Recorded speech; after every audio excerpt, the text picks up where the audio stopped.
అవుతుంది శ్రీదేవి. కీలక ప్రకటన గురించి మీరు చాలా మంచి విషయం చెప్పారు. అయితే ఎక్కడ నెగ్గాలో కాదు ఎక్కడ తగ్గాలో తెలిసిన వాడు గొప్పోడు అనే డైలాగ్ సినిమాలోనే కాదు రాజకీయాల్లో కూడా తగ్గి నెగ్గి చూపించారు పవన్ కళ్యాణ్. అయితే 2014లో పార్టీ మొదలుపెట్టినప్పుడు ఎలా అయితే ఆ 2 గంటలు ఉద్వేగభరితంగా ఇచ్చిన స్పీచ్ ఎలా ఉందో ఈరోజు ఈ కీలక ప్రకటనతో పాటు 12వ ఆవిర్భావ సభలో కూడా అంతసేపు ఏమైనా ఇచ్చే స్పీచ్ అవకాశాలు ఉంటాయా? అంటే సభా ప్రాంగణం కూడా ఒకసారి చూసుకుందాం మనము. తెలుగు భాష ప్రాధాన్యం కానీ అండ్ అలాగే పార్టీ విశేషాలతో కూడిన సాంస్కృతిక కార్యక్రమాలు కూడా ఉంటాయని అంటున్నారు. Once will discuss again about the సభా ప్రాంగణం. ఓకే, వాస్తవంగా ఇక్కడ ఒకటి శ్రీదేవి, మీరు చెప్పినట్టు 2014లో ఆ రోజు పవన్ కళ్యాణ్ భావజాలానికి ఈ రోజు ఉన్నటువంటి భావజాలానికి చాలా తేడా ఉంది. ఆ రోజు ఆయన చేగువేరాలాగా ఆయన ఏ విధంగా ఉపన్యాసం ఇచ్చారు, 2 గంటల పాటు ఆయన నాన్ స్టాప్ ప్రసంగం ద్వారా ఏ విధంగా ప్రజలలో ఒక రకమైనటువంటి రాజకీయ ఉత్తేజాన్ని నింపారనేది అందరూ చూసాం. కానీ ఈరోజు ఆయన సనాతనవాది, చేగువేరా నుంచి సనాతనవాదిగా రూపాంతరం చెందినటువంటి పవన్ కళ్యాణ్ని ఈ సభలో మనం చూడబోతున్నాం. అంటే ఇప్పటి వరకు కూడా ఆయన చేగువీరాలాగా ఒక విప్లవమైనటువంటి భావాలతోటి విప్లవ రూపాలతోటి ఆయన మనందరూ కూడా కనిపించినటువంటి పరిస్థితి. అంటే ఒక విప్లవ భావజాలాన్ని ప్రజల్లో నింపినటువంటి పరిస్థితి. తమకు సమస్య వస్తే ప్రశ్నించడం ఒక్కటే మనకున్నటువంటి ప్రధానమైనటువంటి మార్గం అని చెప్పినటువంటి వ్యక్తి పవన్ కళ్యాణ్ ఆ రోజు. కానీ ఈరోజు ఆయన సనాతనవాది. ఆ రోజు చేగువీర డ్రెస్సులో ఆయన ఒక సోషలిస్ట్ లాగా మనకు ఆ రోజు కనిపించాడు. ఈరోజు ఒక సనాతనవాదిలాగా కాషాయం ధరించి ఈరోజు మనకు కనిపించబోతున్నాడు. సో కాబట్టి ఆ రోజుకి ఈ రోజుకి తేడా ఏంటి అంటే, ఆ రోజు ఆయన అధికారంలో లేకుండా ప్రశ్నించారు, ఈరోజు అధికారంలో ఉండి ప్రశ్నిస్తూ ప్రజల పక్షాన్ని నిలబడుతున్నాడు. 2 ఒకటే.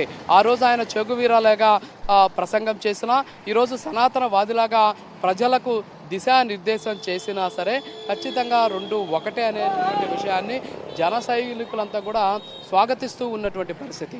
అయితే మొన్నటి వరకు చెప్పారు, జన సైనికుల మీద ఇతర పార్టీలకు సంబంధించినటువంటి నాయకులు అవాకులు చవాకులు ఏ విధంగా పేలారో అందరూ కూడా చూసాం మనం. సో కేవలం జన సైనికులని, పిల్ల సైనికులని, జెండా కూలీలని రకరకాలుగా మాట్లాడినటువంటి పరిస్థితి. సో ఇక్కడికి వస్తున్నటువంటి లక్షలాది మంది అంటే ఇదేదో డబ్బులు పెట్టో లేకపోతే బీర్లు బిర్యానీలు డబ్బులు ఇచ్చి వాళ్ళని తరలించేటటువంటి పరిస్థితి లేదు. ప్రతి ఒక్కరు కూడా అభిమానంతో వస్తున్నారు. ఈ ఎండలో కనీసం నిలబడ్డమే కష్టంగా ఉన్నటువంటి ఇంత పెద్ద స్థాయి ఉష్ణోగ్రతలు నమోదవుతున్నటువంటి కాకినాడ ప్రాంతంలో భారీ ఎత్తున బయట కూల్ ప్లేసెస్ నుంచి, అంటే ఫర్ ఎగ్జాంపుల్ మన కూల్ ప్లేసెస్ అంటే రాయలసీమలో ఉన్నటువంటి అనంతపూర్ కావచ్చు, ఇతర ప్రాంతాలు కానీ మనం కానీ చూస్తే అక్కడ చాలా కూల్గా ఉంటుంది వాతావరణం. మరి అక్కడి నుంచి కూడా పెద్ద సంఖ్యలో ఇక్కడికి వస్తూ ఉన్నటువంటి సిచ్యువేషన్ ఉంది. సో దీన్ని బట్టి చూస్తూ ఉంటే పవన్ కళ్యాణ్ ఇవాళ ఏం ప్రసంగిస్తున్నారు అనేది ఖచ్చితంగా కీలకం అని చెప్పుకోవచ్చు. ఎందుకంటే ఇవాళ జరిగేటటువంటి సభలో ఆయన కొంతమందిని మాట్లాడించబోతున్నారు. ఆ కొంతమంది ఎవరు అంటే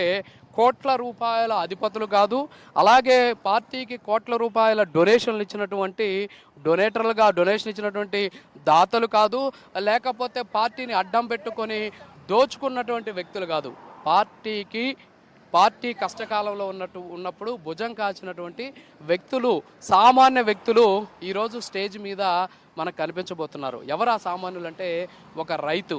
ఆ రైతు తాను జనసేనకి ఏ విధంగా సపోర్ట్ చేశాడు, రైతు పడుతున్నటువంటి కష్టాలేంటి, ఆ కష్టాలకు పవన్ కళ్యాణ్ చూపించినటువంటి మార్గం ఏంటి, కౌలు రైతులకు ఆయన ఏ విధంగా భరోసా ఇచ్చారు అనేటటువంటి అంశంతో పాటు రైతులు పడుతున్నటువంటి కష్టాలను చూపించేటటువంటి ప్రయత్నం చేశారు. మరోపక్క ఒక దళిత మహిళ. సో ఈ దళిత మహిళలు, ఎస్పెషల్లీ దళితులు పడుతూ ఉన్నటువంటి బాధలు, వాళ్ళకు ఉన్నటువంటి సమస్యల గురించి ఒక సామాన్యమైనటువంటి దళిత మహిళ ఇవాళ స్టేజ్ మీద నుంచి మాట్లాడబోతున్నారు. అలాగే ఒక మత్స్యకార గ్రామానికి సంబంధించినటువంటి ఒక వ్యక్తి మాట్లాడబోతున్నాడు. మత్స్యకార గ్రామాల్లో ఉన్నటువంటి ఆ పరిస్థితులను ఏ విధంగా ఆ సమస్యలను పరిష్కరించాలి అనే దాని మీద అతను అక్కడ ఉన్నటువంటి ప్రజలకు చెబుతూనే పవన్ కళ్యాణ్ భరోసా తీసుకునేందుకు ఆయన ఇవాళ ప్రసంగించబోతున్నాడు. పిఠాపురంకి చెందినటువంటి ఒక యువకుడు ప్రసంగించబోతున్నాడు. అలాగే ఏజెన్సీలకు సంబంధించినటువంటి ఒక మహిళ మాట్లాడబోతుంది. సో వీళ్ళంతా కూడా పార్టీలకి డొనేషన్లు ఇచ్చినటువంటి వాళ్ళు కాదు, ఖద్దరు బట్టలు వేసుకున్నటువంటి వాళ్ళు అంతకన్నా కాదు, ఏసీ కారుల్లో ఏసీ గదుల్లో ఉండేటటువంటి వ్యక్తులు కాదు, సామాన్యులు. అందుకే జనసేన అనేది సామాన్యుడి పార్టీ అని చెప్పేసి ఆయన పదే పదే చెబుతూ ఉంటారు. అలాగే ఈ 12వ ఆవిర్భావ సభ కూడా సామాన్యుడి ఆవిర్భావ సభగా ఈరోజు చెబుతూ ఉన్నటువంటి పరిస్థితి అయితే ఉంది. సో మొత్తానికి ఇవాళ పవన్ కళ్యాణ్ స్పీచ్ అనేది ఖచ్చితంగా అందరిలో కూడా ఒక రకమైనటువంటి ఆసక్తి అయితే కనిపిస్తుంది. ఎందుకంటే అందరూ కూడా ఆయన స్పీచ్ కోసం వెయిట్ చేస్తూ ఉన్నటువంటి సిచ్యువేషన్ కనిపిస్తుంది. శ్రీదేవి. రాజు, థ్యాంక్ యూ.